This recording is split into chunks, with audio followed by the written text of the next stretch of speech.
O Senhor esteja convosco. Ele está no meio de nós. Proclamação do Evangelho de Jesus Cristo segundo Mateus. Glória a vós, Senhor. Naquele tempo, disse Jesus aos seus discípulos: Ouvistes o que foi dito: não cometerás adultério. Eu, porém, vos digo: todo aquele que olhar para uma mulher com o desejo de possuí-la, já cometeu adultério com ela no seu coração.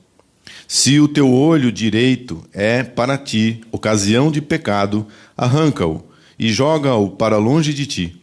De fato, é melhor perder um dos teus membros do que todo o teu corpo ser jogado no inferno. Se a tua mão direita é para ti ocasião de pecado, corta e joga para longe de ti. De fato, é melhor perder um dos teus membros do que o teu corpo ir para o inferno.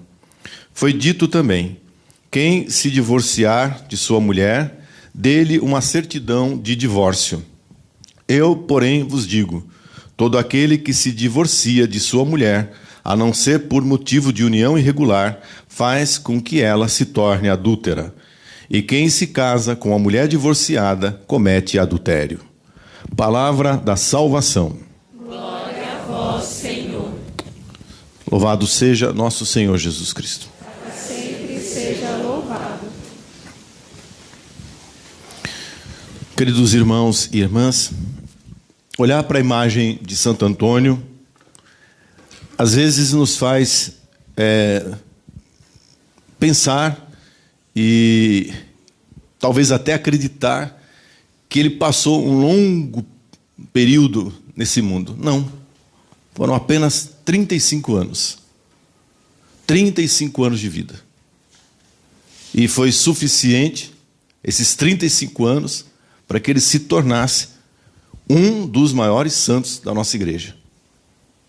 Provavelmente, junto com o apóstolo São Paulo, o maior pregador do Evangelho. O maior pregador da igreja. E por isso, doutor da igreja. O santo e doutor da igreja. Não nasceu franciscano. Era de uma família nobre de Portugal e já cedo ele decide, percebendo a vaidade desse mundo, a transitoriedade desse mundo, dedicar-se inteiramente a Deus. E o Fernando de Bulhões, era esse o seu nome, Fernando, entra para os cônegos regulares da Santa Cruz, em Lisboa. Então, era um monge, na realidade. E de uma ordem religiosa muito rica também, como era muito próprio na Idade Média. Nós estamos aí no final do século XII, início do século XIII. Enquanto ele estava vivendo esta vida monástica, de estudo, Bíblia, uma vida regrada, do outro lado da Europa estava São Francisco de Assis, o poverello, também de uma família nobre, renunciando também a tudo, a transitoriedade dessa vida, mas numa radicalidade que nunca tinha sido vista na igreja. Pobre junto com os pobres. Pobre no meio dos pobres. O poverello de Assis, o pobrezinho de Assis. Os caminhos se encontram quando franciscanos passam por Portugal, vindos da Itália e da Espanha, com o destino ao Marrocos, que está ali grudado em Portugal, para pregar o evangelho aos maometanos. Que coragem! Pregar o evangelho para islamita, para muçulmano, naquela época. Se hoje já não é fácil, imagine na Idade Média. E ele admira-se da coragem, do destemor, da bravura desses homens. Qual não é a surpresa dele, quando, alguns meses depois, os corpos destes franciscanos voltam para Lisboa destroçados.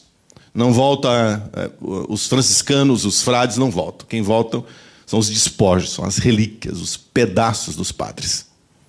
Ali o coração dele se comoveu inteiramente. Era essa a vida que ele queria. Dar-se não somente em um convento protegido, mas dar-se inteiramente pregando o evangelho. E aí ele decide vestir o hábito franciscano. E agora você pode olhar para o Fernando, agora vestido com o hábito de São Francisco de Assis e com um nome novo, Antônio. Era aquilo que Jesus fazia, não é? Com alguns dos apóstolos. Quando a missão era trocada, quando a vida da pessoa era trocada, Jesus também trocava o nome do apóstolo.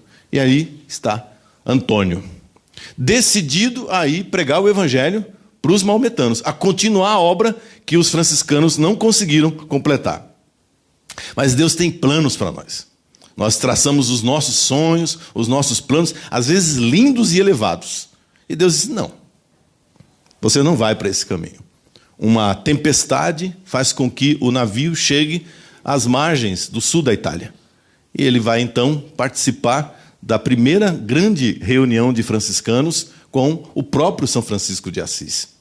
E é o próprio São Francisco de Assis que, sabendo da frustração do Antônio, diz, não, você estudou, você está vindo de dos melhores conventos da Europa, dos mais intelectuais conventos da Europa, e eu acho que Deus tem um plano para você. Você vai ensinar os outros frades a pregar o evangelho. E você vai estar à frente dos estudos dos futuros franciscanos. E você mesmo será pregador do evangelho, não no Marrocos, porque aqui na Europa, aqui na região onde nós estamos, França, Itália, aqui está cheio de gente que não conhece o evangelho de Cristo Jesus.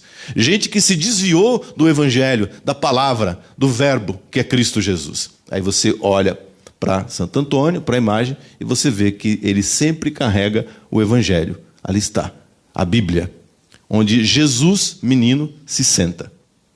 Esse é o significado.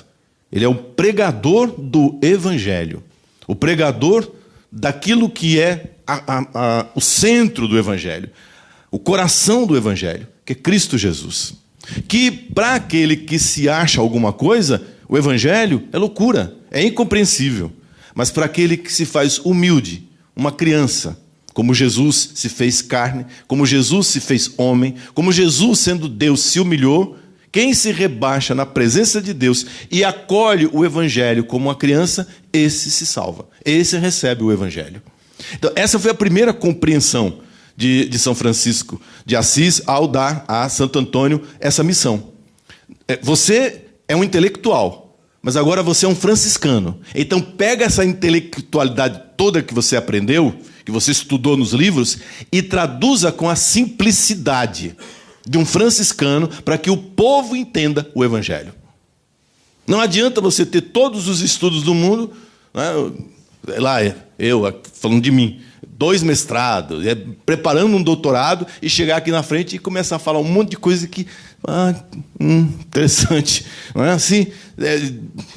Filologia, cientificismo, racionalismo, que não toca o coração, que não vai e penetra naquilo que a pessoa, de fato, precisa ouvir da parte de Deus, e não da minha parte, dos meus estudos, das minhas coisas, dos meus interesses.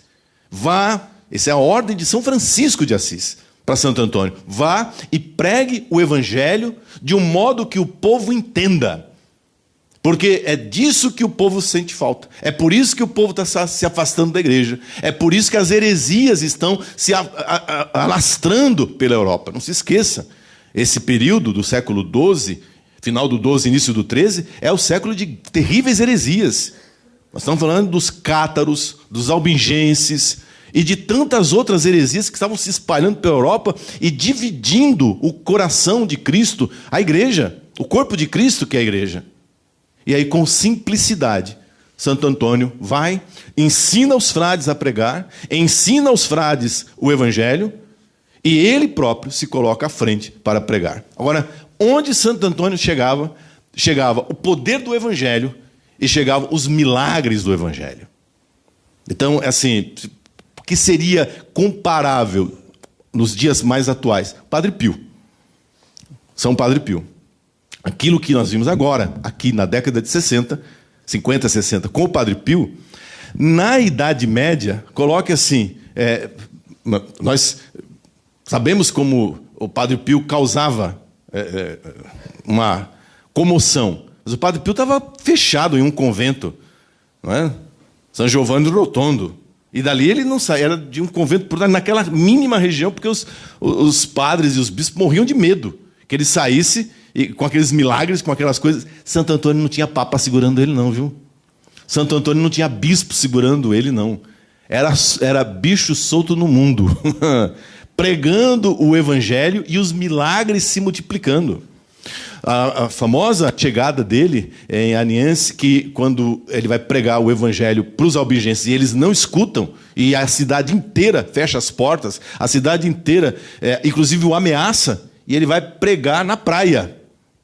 E pregando na praia, os peixes vêm ouvir a pregação. Era nesse nível a coisa. Os peixes pulando assim, e o povo da cidade, misericórdia. Deve ter alguma coisa interessante, que se até os peixes vieram.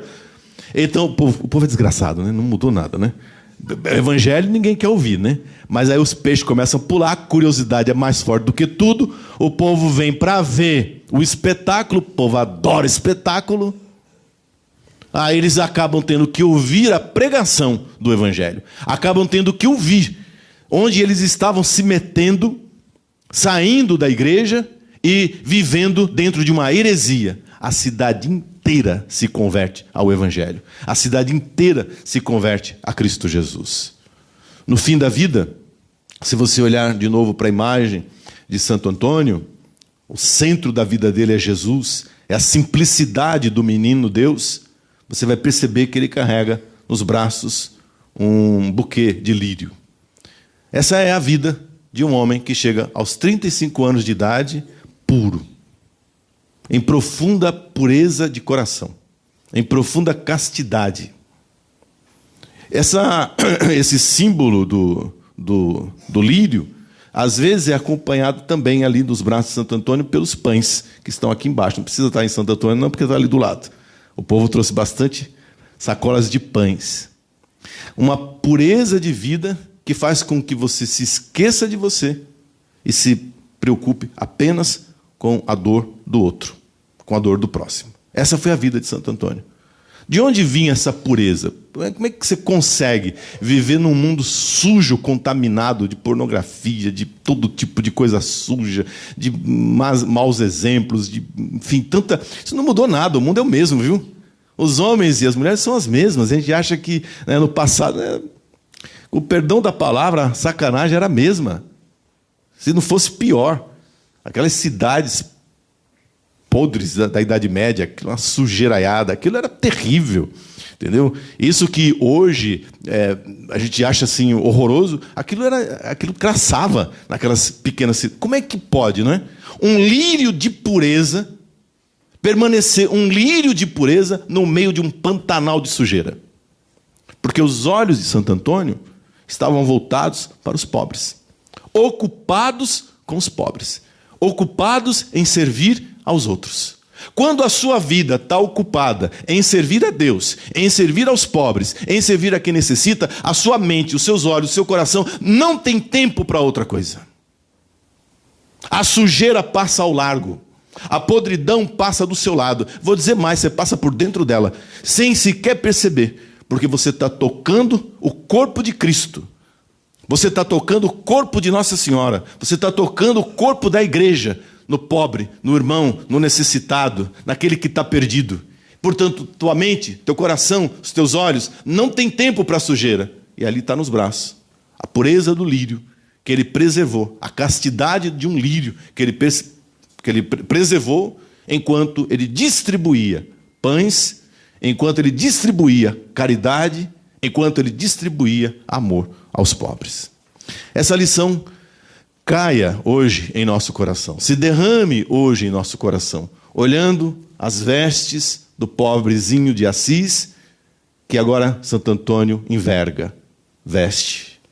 A palavra de Deus, cujo centro é a humildade do Evangelho e a pureza de vida.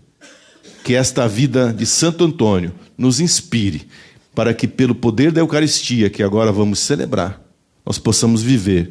É isso que nós te pedimos, Santo Antônio. Que o Senhor interceda junto a Jesus, junto a Nossa Senhora, para que nós possamos viver esse despreendimento desse mundo, essa entrega total a Jesus, na sua simplicidade, na sua humanidade, na sua humildade. E assim, vivendo para Jesus, preservemos o coração puro no serviço aos nossos irmãos. principalmente aos mais pobres. Assim seja. Amém. Louvado seja nosso Senhor Jesus Cristo. Sempre seja louvado.